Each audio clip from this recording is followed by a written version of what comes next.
आणि नाशिकमध्ये काल धुमाकूळ घातलेल्या बिबट्याचे थरारक सीसीटीव्ही व्हिडिओ आता समोर आलेत। दुपारी जवळपास 3-3.5 तास नाशिकच्या महात्मानगर पारिजातनगर भागामध्ये या बिबट्याने अक्षरशः धुमाकूळ घातला होता। बिबट्या समोर येताच नागरिकांची धावपळ झाली आणि सैरभैर झालेल्या बिबट्याच्या हालचाली सीसीटीव्हीमध्ये रेकॉर्ड झाल्यात।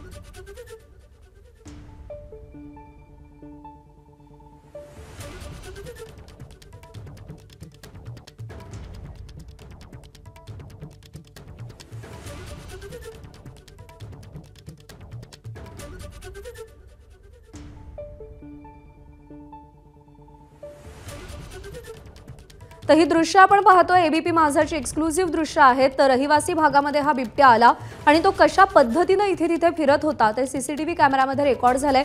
हा बिबट्या दिसल्यानंतर नागरिकांनी जीव मुठीत धरून पळ काढला, तरी सुद्धा काही नागरिकांना या बिबट्याने जखमी केलं। वनविभागाच्या अधिकाऱ्यांना या बिबट्याने जखमी केलं।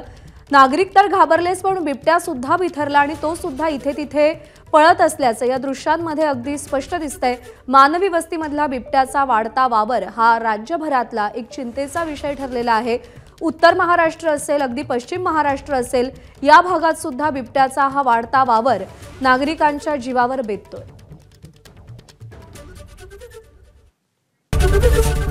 एबीपी माझा, उघडा डोळे बघा नीट।